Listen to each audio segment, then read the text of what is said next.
रत्न की उत्पत्ति। प्राचीन समय से ही रत्नों के विषय में लोगों की जिज्ञासा रही है कि रत्न क्या है, रत्नों की उत्पत्ति कैसे होती है, रत्नों का क्या प्रभाव मनुष्य पर पड़ता है। इस विषय में हमारे प्राचीनतम ग्रंथ ऋग्वेद से लेकर विभिन्न पुराणों तथा संहिताओं में अनेक प्रसंग मिलते हैं। आधुनिक काल के विद्वानों ने भी इस विषय पर अनेक ग्रंथों की रचना की है। हमारे प्राचीन पौराणिक ग्रंथों तथा आधुनिक वैज्ञानिक विचारधारा के विद्वानों ने रत्न उत्पत्ति के विषय में प्रायः दो ही आधार माने हैं। इनमें से एक तो पौराणिक धार्मिक आधार है और दूसरा वैज्ञानिक। यहाँ हम इन दोनों की मान्यता पर विचार करेंगे। रत्न उत्पत्ति का पौराणिक आधार।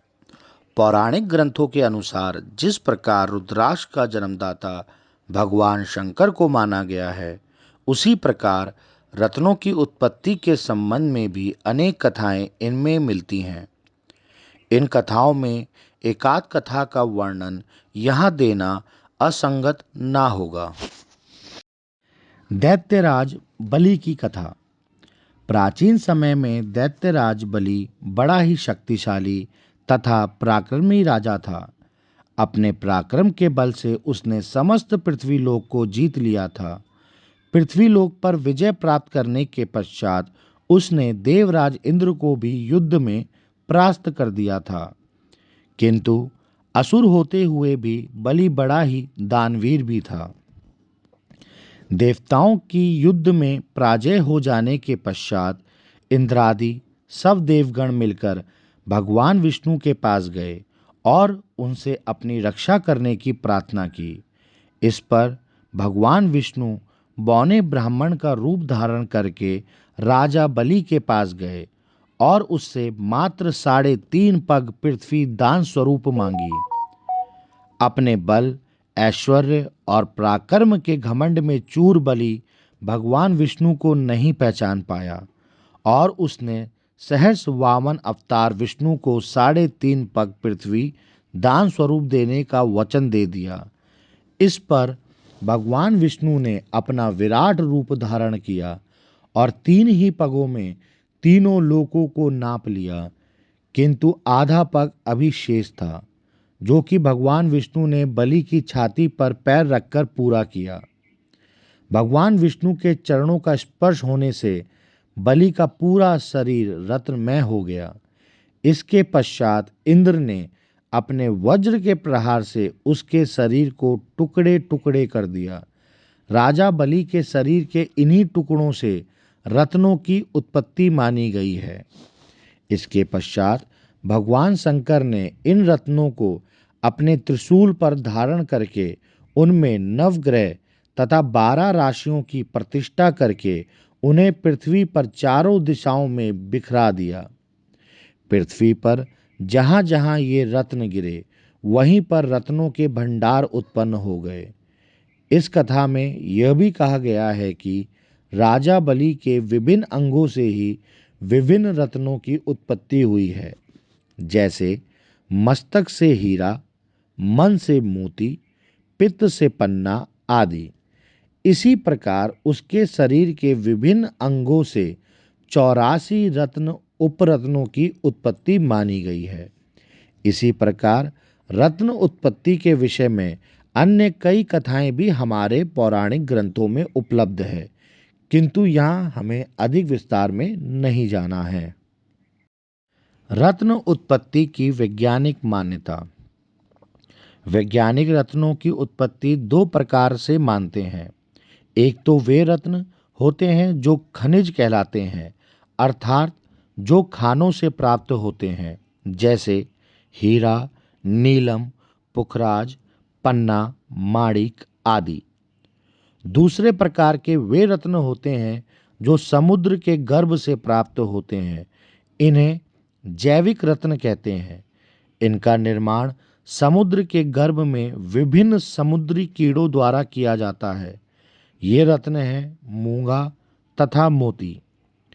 पृथ्वी के भीतर नाना प्रकार के रासायनिक द्रव्य विद्यमान रहते हैं। पृथ्वी के भीतर ही भीतर इन रासायनिक द्रव्यों के निरंतर रासायनिक क्रिया होती रहती है। अतः पृथ्वी के भीतर विभिन्न प्रकार के रासायनिक द्रव्यों की क्रिया स्वरूप और विभिन्न तापक्रम मिलने पर ही रत्नों का निर्माण होता है। रत्नों में मुख्य रूप से जो रासायनिक तत्व पाए जाते हैं वे इस प्रकार हैं: carbon, beryllium, calcium, aluminium, hydrogen, phosphorus, manganese, potassium आदि। प्रायः ऐसा भी नहीं होता है कि कोई रत्न विशेष किसी एक रासायनिक द्रव्य से बना हो, बल्कि भिन्न भिन्न रत्नों में अलग अलग मात्रा में विभिन्न रासायनिक द्रव्यों का मिश्रण पाया जाता है। इसी कारण विभिन्न रत्नों का रंग, इनकी चमक तथा कठोरता आदि भी अलग अलग होती है। रत्न सामान्य परिचय। प्राचीन शास्त्रों के अनुसार रत्नों और उपरत्नों की कुल संख्या 84 मानी गई है, किंतु इनके अतिरिक्त भी कुछ अन्य उपरत्न होते हैं जिन्हें बाद में उपरत्नों की श्रेणी में रखा गया है। इन उपरत्नों में कुछ ऐसे उपरत्न भी हैं जो प्रायः, अप्रायः या दुर्लभ हैं। साथ ही इनमें ऐसे उपरत्न भी शामिल हैं जो रत्नों के रूप में आभूषणों में जड़ने के काम नहीं आते अथवा ज्योतिष की दृष्टि से भी जिनका कोई महत्व नहीं है, किंतु प्रसंगवश सभी रत्न उपरत्नों का विवरण यहाँ दिया जा रहा है। इन सभी रत्नों में मात्र 9 ही रत्न ऐसे हैं जिन्हें नवरत्न की संज्ञा दी गई है।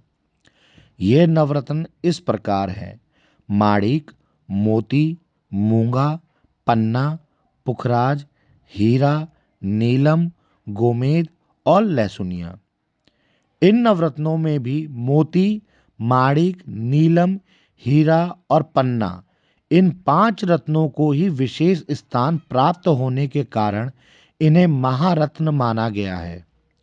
इनके अतिरिक्त मूंगा, पुखराज, गोमेद और लहसुनिया को केवल रत्न माना गया है।